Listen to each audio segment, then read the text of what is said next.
Start!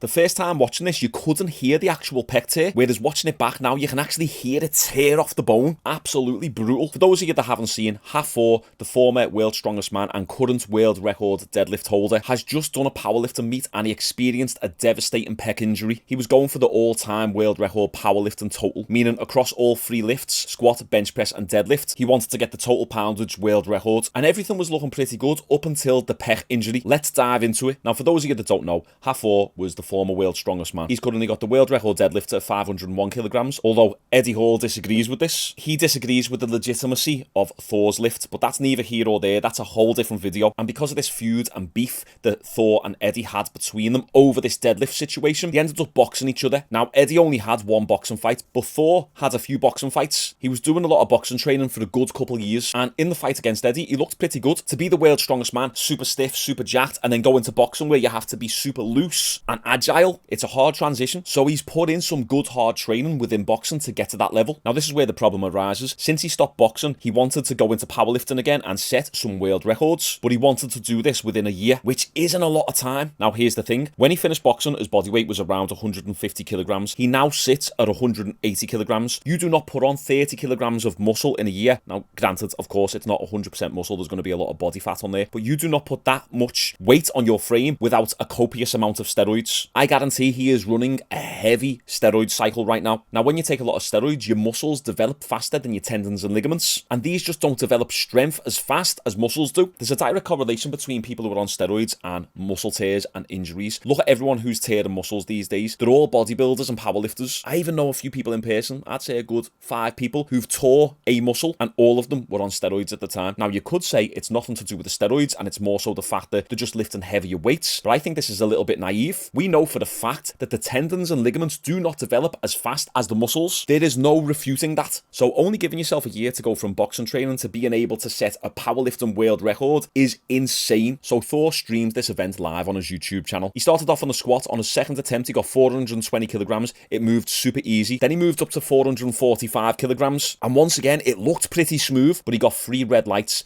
because he didn't hit depth. Now, sometimes when a lifter fails a lift, it can mess with you psychologically. He's going into this powerlifting meet with utter belief in himself, so sometimes one little kink in the works can completely throw you off your game. Now, the question is, has this failed squat got anything to do with his pec tear injury? I'm not too sure. I'm just saying, stuff like this can affect your confidence and can mess with you psychologically and throw you off your game a little bit. Then he moves to the bench press, where he does his first attempt of 230 kilograms, and the bar moves pretty smooth. Then his bench press second attempt is 240 kilograms, and if anything, his second attempt moves a little bit faster than his first attempt. Anyone who lifts understands that sometimes your first set isn't really the best. It takes you 1 or 2 sets for your body to wake up, for your nervous system to get firing. I've been a personal trainer for the last 12 years. This is quite common on bench presses and dumbbell presses. Usually the first set is all over the place, then the second set's a little bit more stable, then the third set you can put weight on and do it easily, where you think it'd be the opposite because you're building up more fatigue, but it's not the case. Your nervous system is getting activated, and your balance and stability and coordination gets better as the sets go, which explains why his second set looked just as good, if not better, than the first set. So his first attempt was 230, second attempt was 240. You think maybe you go for 245, 247, maybe 250, but he actually went for 252.5 kilograms, so this is an all-time personal best for him. But when you are at your ceiling of strength and the closer you are to your 1 rep max, that 2.5 kilograms makes a huge difference. Also, not to mention, don't forget, you're doing bench press after you've done squats. If you're going into the gym and just doing a bench press 1 rep max, that's going to be much easier than doing your squat 1 rep max, then your bench press 1 rep max, just because of the nervous system fatigue. So going for his all-time personal best after doing squats can be a little bit risky. So he starts the set, and as he lowers the bar to his chest, you can see something move in his pec, and you can audibly hear the pec tear off the bone. Start!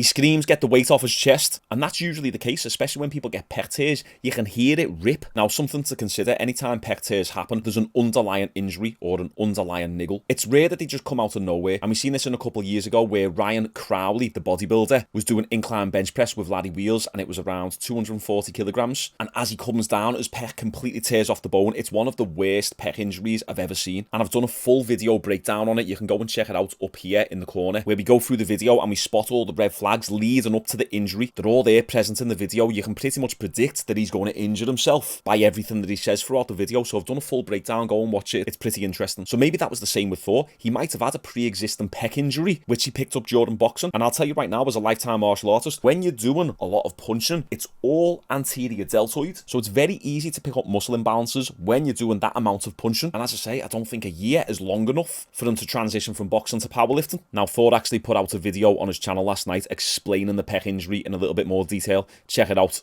Hey guys, I hope you guys are all doing well. For those who don't know what's going on, I injured myself April 15th during my meet in the bench press. I believe that I completely tore my chest, upper chest off the bone. I will have to have a surgery if that's the case.